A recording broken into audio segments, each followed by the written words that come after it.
बिस्मिल्लाहिर्रहमानिर्रहीम। अस्सलाम वालेकुम डियर स्टूडेंट्स। आज की इस वीडियो में हम बायोलॉजी 10th क्लास के फर्स्ट चैप्टर से एक बहुत ही इम्पोर्टेंट टॉपिक को डिस्कस करने जा रहे हैं, लेकिन ये टॉपिक हमारे साथ 2 पार्ट में होगा। ठीक है, एक पार्ट आज होगा और दूसरा पार्ट दूसरी वीडियो में होगा। अच्छा, इस टॉपिक को समझने के लिए आपको ज़रूरी है कि इससे पहले जितने भी टॉपिक्स हैं आप उसको देख लें, ठीक है, और उसको पढ़ लें, क्योंकि ये ज़्यादातर उसी के साथ रिलेटेड है। अब हम कहते हैं कि जितना भी कोई भी मशीन हो काम कर रहा है, ठीक है, आप फॉर एग्जांपल अपने कंप्यूटर को भी ले लें। अब अगर वो काम कर रहा है, उसकी विंडो चल रही है, लेकिन अगर उसमें कभी कभी ख़राबी आ जाती है या वो स्टॉप हो जाती है, ठीक है, कभी कभी थोड़े से टाइम के लिए, लेकिन फिर वर्किंग स्टार्ट कर लेगी। अब ये जो थोड़ा सा टाइम है वो उसका स्टॉप होना, ये आपको क्या कर रहा है, साइन दे रहा है कि आपकी जो विंडो है वो कमज़ोर हो रही है, आप इसको काइंडली रिलीव कर ले। लेकिन आप नहीं करते, ठीक है, आप नहीं करते, आखिर वो आपके लिए स्टॉप हो जाता है। या आप किसी भी मशीन को ले लें, अगर वो चल रही है तो इट्स मीन कि उसमें कोई ना कोई प्रॉब्लम आती है। लाजमी बात है कि वो आ रही होगी उसमें प्रॉब्लम, ठीक, क्योंकि वो चल रही है। अगर वो प्रॉब्लम आपके पास थोड़े टाइम के लिए आ जाती है और फिर ठीक हो जाती है तो ठीक है, ये तो होगी।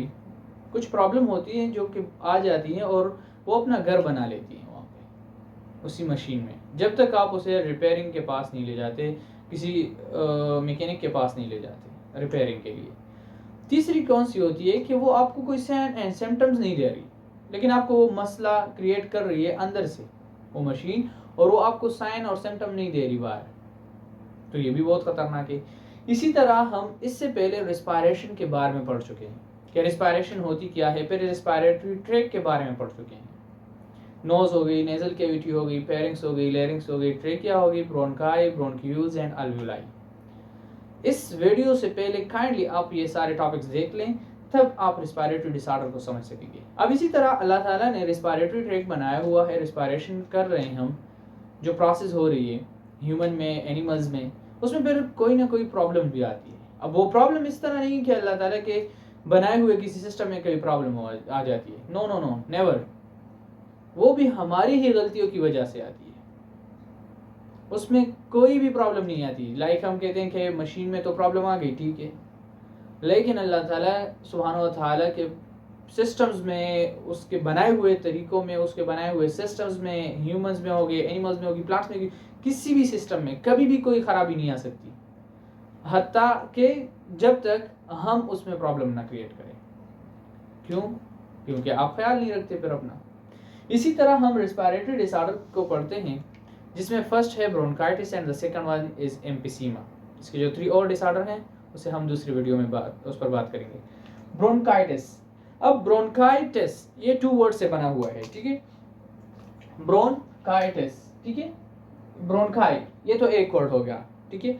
अब जो हमारे साथ रिस्पायरेटरी ट्रैक है, ठीक है, नोज हो गया, नोज से नेजल कैविटी, फेरिंक्स हो गई, ठीक है, लैरिंक्स हो गई, लैरिंक्स के बाद ट्रेकिया है। अब जो ट्रेकिया डिवाइड हो रही है टू पाइप लाइक स्ट्रक्चर्स में, ठीक है, ट्रेकिया जो 2 साइड में डिवाइड हो रही है, यानी लंग्स के अंदर जा रही है। अब ये 2 साइड जो है इसे हम क्या कहते हैं, ब्रोंकाई कहते हैं। क्या कहते हैं? ब्रोंकाई।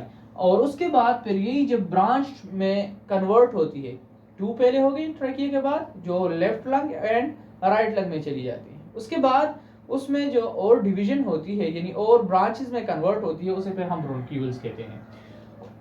अब यहाँ पर जो ब्रोंकाई है या ब्रोंक्यूल्स, ठीक है, ये ब्रोंकाई का मतलब क्या हो गया, या ब्रोंकाई हो गया या ब्रोंक्यूल्स हो गया, यानी ब्रोंकस हम उसे सिंगुलर कहते हैं। टिस, जहां पर भी वर्ड टिस आ गया इट्स मीन के इन्फ्लेमेशन, ठीक है, आप याद रखेंगे ये एक मेडिकल टर्म है, जिस वर्ड के साथ टिस आ गया उसका मतलब क्या होगा, इन्फ्लेमेशन होगा। लाइक फॉर एग्जांपल ओटाइटिस, ठीक है, ओटाइटिस मीडिया जो एयर इन्फेक्शन है, या इसी तरह ब्रोंकाइटिस, ठीक है, ब्रोंकाई की इन्फेक्शन या इन्फ्लेमेशन।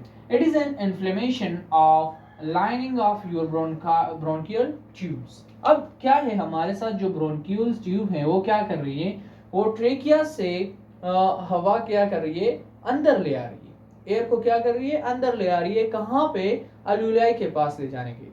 ये एक ट्रैक है और उसके बाद उसके जरिए वापस भी जा रही है। अब क्या होता है ब्रोंकाइटिस में, जो हमारे साथ लाइनिंग होती है उसको थिक कर लेती है। क्या कर लेती है? उसको तंग कर लेती हैं, थिक कर लेती हैं। फॉर एग्जांपल आपके साथ एक पाइप है, उसकी डायमीटर इतनी है, ठीक है, डायमीटर ओपन है, ठीक है, बहुत ओपनली वो आ रहे हैं जा रहे हैं मॉलिक्यूल, लेकिन अगर उसमें इन्फ्लेमेशन होती है तो देखिए आप यहाँ पर थिकनिंग हो गई है, उसमें तंग हो गई है। So inflammation of lining of your bronchial tubules, ठीक है, या ट्यूब, तो उसमें जो थिकनिंग आ गई है उसी के साथ उसमें म्यूकस प्रोडक्शन स्टार्ट हो जाती है। तो उसके ज़रिए से जो आपकी एयर पैसेज वे है, या हम कहते हैं कि एयर जहाँ से पास हो रही है ट्रेकिया से अल्वेलाई तक, उसमें क्या हो जाती है, वो रिडक्शन आ जाती है, ठीक है। वहाँ पर फिर क्या होती है, जो शॉर्टनेस ऑफ ब्रीथ होती है वो भी काज हो जाती है। अब यहाँ पर ब्रोंकाइटिस जो है वो 2 टाइप की होती है, एक क्रोनिक ब्रोंकाइटिस है और एक एक्यूट ब्रोंकाइटिस है। अब क्रोनिक और एक्यूट के लिए मैंने पहले ही एग्जांपल बता दिए। एक्यूट क्या होती है, अगर कोई भी बीमारी आपको लग जाती है और वो विद इन 10 वीक और 10 डेज तक वो खुद ही खत्म हो जाती है, आप थोड़ी सी मेडिकेशन ले लेते हैं, बात खत्म हो जाती है। लेकिन क्रोनिक डिजीज क्या होती है, क्रोनिक डिजीज वो होती है कि वो आपसे ज्यादा टाइम ले लेता है और फिर आप उसके लिए प्रॉपर मेडिकेशन यूज करते हैं, ठीक है। सो एक्यूट का मतलब क्या हुआ कि वो कम टाइम के लिए होता है, जस्ट फॉर वीक या 10 डेज या 15 डेज तक। लेकिन अगर इससे कोई बीमारी बढ़ जाती है तो उसे फिर हम क्रोनिक ब्रोंकाइटिस कहते हैं, ठीक है। So chronic bronchitis is a serious condition, more serious condition. It is constant irritation of lining of bronchial tubes often due to smoking. किस वजह से हो रही है, स्मोकिंग की वजह से हो रही है। अब देखें, अल्लाह ताला ने तो सिस्टम बना दिया है, अब काम क्या है आपका, उसका इस्तेमाल करना है, आप किस तरह इस्तेमाल करते हैं। अब आप यहाँ पे गलत इस्तेमाल कर रहे हैं, इट्स मीन कि उसने खराब तो होना है, ठीक है। Included in chronic obstruction pulmonary disease, ये हमारे साथ क्या है, एक डिजीज है जिसे हम COPD कहते हैं, ठीक है, क्रोनिक ऑब्स्ट्रक्टिव पल्मोनरी डिजीज। अब एक्यूट ब्रोंकाइटिस क्या है, इसे हम चेस्ट कोल्ड भी कहते हैं, यानी जब सीना खराब हो जाता है थोड़ा सा, ठीक है, या चेस्ट कोल्ड उसे कहते हैं, या सीना उसमें चेस्ट पेन भी होता है, कम टाइम के लिए होता है, वीक या 10 डेज के लिए, डायरेक्टली ठीक भी हो जाते हैं। It improves within a week और 10 डेज। मैंने आपको पहली बात की कि वीक में या 10 दिन में वो खुद ही ठीक हो जाती है, आप थोड़ी सी प्रॉपर मेडिकेशन ले लें तो ठीक है। लेकिन इसके लिए फिर आपने क्या करना है, इसके लिए फिर आप प्रॉपर डॉक्टर के पास जाते हैं, 6 to 7 8 9 मंथ्स भी लग जाते हैं, ठीक है, कभी कभी 1 ईयर भी लग जाता है। इसके सिम्टम्स क्या है, फर्स्ट सिम्टम क्या है, कफिंग, किस में, क्रोनिक ब्रोंकाइटिस में, ठीक है, क्रोनिक ब्रोंकाइटिस में आपको साइन एंड सिम्टम नजर आ जाते हैं। प्रोडक्शन ऑफ म्यूकस यानी स्प्यूटम, यहाँ पर क्या होता है, यहाँ पर फिर आपके साथ म्यूकस सिक्रीशन स्टार्ट हो जाती है, और यानी जैसे हम स्प्यूटम क्या होता है, बलगम बनना शुरू हो जाते हैं। लेकिन जब आपके साथ कभी भी पाइप में, आप सिंपली एग्जांपल इसका ले लें, जब आप वाटर पाइप देख लेते हैं, मोटर के साथ जो पाइप अटैच होता है, जो आपके ये पानी निकालता है, अगर कभी कभी उसमें जो गंद यानी जो ब्लूइश लाइक स्ट्रक्चर या ब्लूइश लाइक कचरा जमा हो जाता है, ठीक है, तो उसमें देखिए पाइप का प्रेशर कम हो जाता है, और पाइप के प्रेशर कम होने की वजह से वो ज़्यादा दबाव भी उस पर लगता है, तो ये इसी तरह आपके चेस्ट में पेन भी होता है उसके साथ, ठीक है, और आप जो ब्रीथ है वो आपके प्रॉपरली नहीं हो सकती, ठीक है। Okay, fatigue, shortness of breath हो गया, ठीक है, स्लाइड फेवर एंड चिल्स, ठीक है, स्लाइड फेवर भी होता है और उसके साथ चिल्स भी होते हैं। काजेस क्या है, ये the most important cause is cigarette smoking, जो सिगरेट स्मोक करते हैं, ठीक है, हम इससे पहले बायोलॉजिकल कंसिक्वेंसेस में पढ़ चुके हैं कि सिगरेट स्मोकिंग क्या होता है, या सिगरेट की कितनी टाइप्स हैं, या हम सिगरेट की कंपोजिशन ये डिटेल में पढ़ चुके हैं, आप काइंडली उसे दोबारा देख लें। पोल्यूटेड एयर, ठीक है, अब ऐसे एरिया में आप काम कर रहे हैं, लाइक इंडस्ट्रियल एरिया हो गई, तो वहाँ पर एयर जो होती है वो पोल्यूटेड होती है, तो उसके लिए आप प्रिवेंशंस करते हैं कि उससे आप किस तरह बच सकते हैं। Second one is emphysema, emphysema क्या है, it is a lung condition, ठीक है, लंग कंडीशन है, या इसे हम लंग डिजीज भी कहते हैं, लेकिन ज्यादातर ये होता अल्वेलाई में है, विच काज शॉर्टनेस ऑफ ब्रीथ, इसकी वजह से ब्रीथ में क्या आती है, शॉर्टनेस आती है, यानी सांस लेना मुश्किल होता है।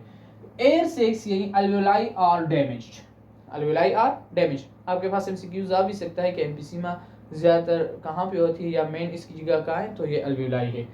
Inner wall of air sacs are weakened and rupture, देखें यहाँ पर जो आपके साथ अल्वेलाई बनी हुई है, दिस वन, ये देखिए यहाँ पर आपके साथ वॉल्स हैं, अब इस वॉल्स में क्या आती है, ये वीक हो जाती हैं, कमज़ोर हो जाती हैं और आखिरकार ये फट जाती हैं। तो यहाँ देख ले आपके साथ वॉल्स ख़त्म हो गई हैं, रप्चर्ड हो गई हैं, ख़त्म बिल्कुल उसकी लाइनिंग ख़त्म हो गई है। Creating larger air spaces instead of many small once. यहाँ पर आप देख लें, यहाँ पर आपके साथ स्मॉल स्पेसेस मौजूद हैं, ठीक है, ये एक अलविलाई होगी, ये दूसरी, तीसरी, चौथी, पांचवी, इस तरह। लेकिन जब यहाँ पर आपके साथ ये वॉल्स रप्चर हो जाती हैं, आपके साथ स्पेस बढ़ जाती है। और देख ले यहाँ पर अगर आपके साथ स्पेस बढ़ गई है, इट्स मीन के प्रेशर कम हो जाएगा। क्या होगा? प्रेशर कम हो जाएगा। स्पेसेस कम थी, ठीक है, स्मॉल पोर्स थी, उसमें आपके साथ प्रेशर ज्यादा बन रहा था, तो आपके साथ जो ब्रीथ थी वो डायरेक्टली हो रही थी, इनटेक भी हो रही थी, आउटटेक भी हो रही थी। लेकिन अगर आपके साथ स्पेस ज्यादा हो गई है तो वही प्रेशर यहाँ पर फिर एक्सर्ट नहीं होती, जिसकी वजह से आपके साथ शॉर्टनेस ऑफ ब्रीथ आती है। Reduce space is air of lungs. आप देख लें लंग्स में आपके साथ स्पेस क्या हो गया, रिड्यूस हो रहा है, ठीक है। अब देख लें यहाँ पर वैसे आपको तो लग तो रहा इस तरह होगा कि यहाँ पर तो स्पेस ज्यादा हो गया, लेकिन प्रेशर कम होने की वजह से फिर हम क्या कहते हैं कि जो एयर स्पेसेस हैं या जो एयर रिस्पायरेशन के लिए जो स्पेसेस हैं वो कम हो गई और इसके साथ प्रेशर कम हो जाता है, ठीक है। COPD यहाँ पर भी हम बात कर चुके हैं, क्रोनिक ऑब्स्ट्रक्टिव पल्मोनरी डिजीज भी इससे काज हो जाती है। सिम्टम्स इसके क्या हैं? ये ब्रोंकाइटिस जो एम्फीसीमा जो है ये एक इरिवर्सिबल डिजीज है, ठीक है, ये फिर ठीक दोबारा नहीं होता, क्योंकि यहाँ पर अगर आपके साथ वॉल्स रप्चर्ड हो गए हैं तो इट्स मीन कि ये दोबारा किस तरह बनेंगे। तो ये तो दूसरे जो इसके जो सिम्टम्स हैं बहुत टाइम तक ये दिखाई नहीं देते, इसके कोई साइन एंड सिम्टम्स नहीं होते। और दूसरी बात क्या है, ये हमारे साथ एक ऐसी बीमारी है जो या एक ऐसी डिजीज है जो इरिवर्सिबल है, वॉल से रप्चर्ड हो गए बात खत्म, ठीक है। Second one is shortness of breath. ये भी आ रही है लेकिन ग्रेजुअली आ रही है, इट्स मीन कि बहुत टाइम ले रहा है, डायरेक्टली नहीं आ रही, ठीक है, बहुत टाइम आपसे लेगा, थोड़ा थोड़ा करके आपको फिर जलील करेगा। काजेज इसकी क्या है, ठीक है, एयरबॉर्न इरिटेंट्स, ठीक है, जितने भी हमारे साथ एयर पोल्यूशन है, ठीक है, इस सब से आती हैं, या टोबैको स्मोक हो गया, ठीक है, marijuana स्मोक, इसी तरह air pollution, chemical fumes and dust particle, जितने भी इंडस्ट्रियल एरियाज हैं वहीं से ये सारे केमिकल्स, वहाँ पे जो भी मजदूर काम करते हैं, या जैसे कि कोयले की कान हो गई, ठीक है, या सीमेंट फैक्ट्रीज हो गई, लॉट ऑफ इंडस्ट्रियल फैक्ट्रीज जहाँ पे केमिकल्स का काम होता है, तो वहाँ पर ये ज़्यादातर उन मजदूरों को या उन लोगों को होती है जो प्रिवेंशन नहीं करती। यानी अब उसके लिए क्या ज़रूरी है प्रिवेंशन में कि आपने मास्क यूज़ करना है। दूसरी बात जो सबसे इम्पोर्टेंट है वो जो स्मोकी पर्सन है उन लोगों से भी दूर रहना है, आपने खुद भी नहीं करना, उनसे भी दूर रहना है, ठीक है। तो स्मोकिंग तो सबसे पहले बात आ गई, क्योंकि हम इससे पहले बायोलॉजिकल कॉन्सिक्वेंसेस में स्मोकिंग के बारे में डिटेल से पढ़ चुके हैं कि क्या मुसीबत है, ठीक है।